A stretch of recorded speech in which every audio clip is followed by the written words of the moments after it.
This is what I call the graveyard.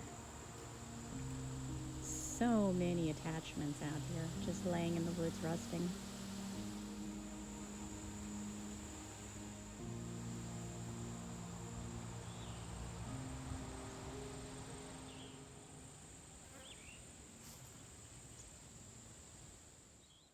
I look at these old attachments and I still see value in them. Even though they haven't been used in years, they still have potential. I see life like that. I guess I see myself like that.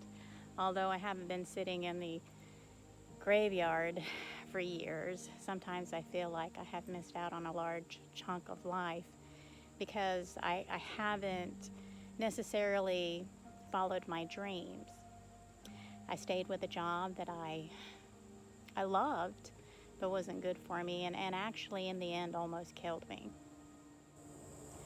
My job made me miserable, it made me feel undervalued, and then it finally dawned on me after 26 years of service in my profession that it was time to go, that I would be better off doing without and living my life the way it was meant to, doing what I loved instead of what I had to for the almighty paycheck.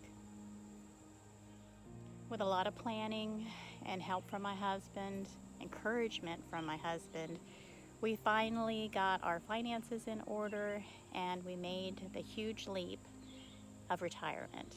He was already retired. Now I was going to retire, which meant that we had to live off of his retirement because I wasn't old enough, still not old enough to start getting retirement, but that's okay. We managed to do it, to live off of his retirement check, and it was awesome. There was a lot less money, so we couldn't do as many things as we used to, but that was okay. I spent the last year with my husband, together 24/7, and amazingly, we did not kill each other. It's amazing that we didn't. Oh, sorry. But my husband and I, we spent the last year doing what we wanted, being with each other, and working to get to where I am now, living on the farm permanently, 24 hours, 7 days a week.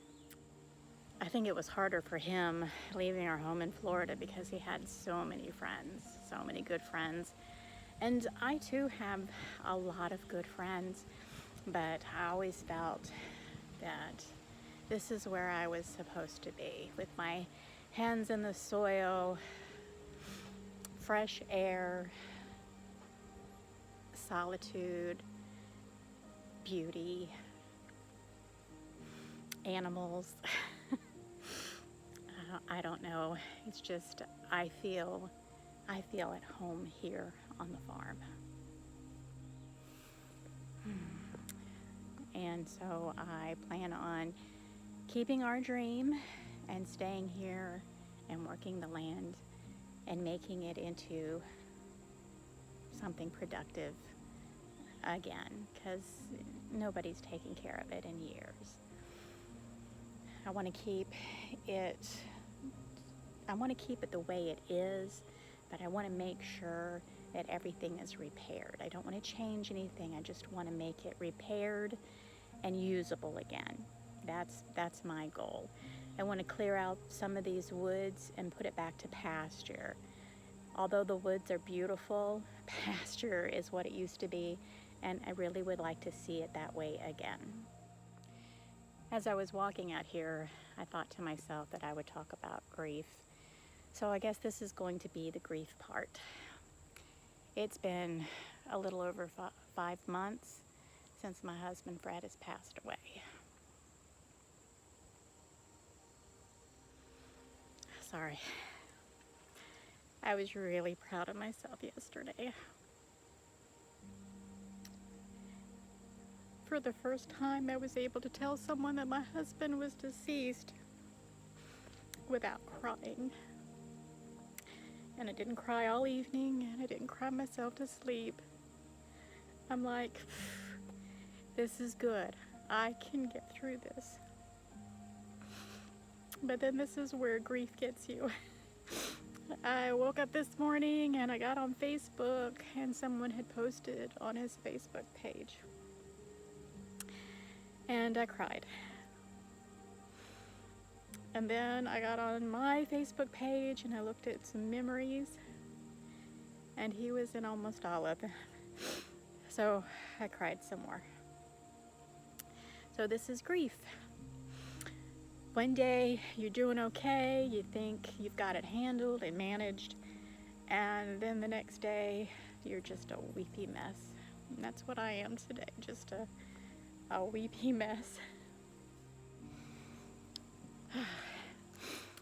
Fred was my husband for 30 years and my best friend for 34. And we've raised 3 wonderful children together, and I miss him every day.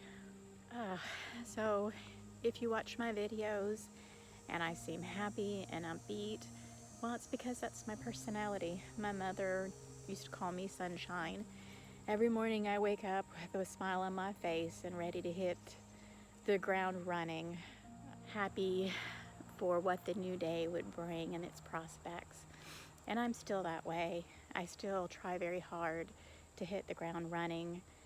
I need to stay busy. I need to be needed and appreciated, and of course loved. And I do feel that, just not in the same intensity as when my husband was around. I know he loved me dearly, and I still love him dearly. And I will never stop loving him. He is the love of my life. So now Justice is basically my best friend now. She's a good girl, but I worry about her. Justice is 9 years old, and I can see her aging before my eyes. Last night she was just about crippled. I ended up having to give her a pain pill, which I try not to do very often. And then this morning she was up and running around like she was a youngster. But I know that soon, one day, hopefully not too soon, that I'm going to have to let her go too. Because we don't live forever, and dogs even less than us. You know, we are never promised a tomorrow, so we need to live our best lives today. I want to thank you for joining me and sharing a little piece of my life, even if it is grief. There is life beyond grief. And I have a wonderful opportunity to a great life here, even without my husband. And that's okay. I can do it. I have faith in myself. I have the strength, and I have the love to get past this. Never to forget, but maybe not cry every day. I want to apologize for the ugly crying, but you know, this is life. And with life, there is death. So make every day with your loved ones the best ones. Even when you're aggravated and angry and upset, we are never promised tomorrow.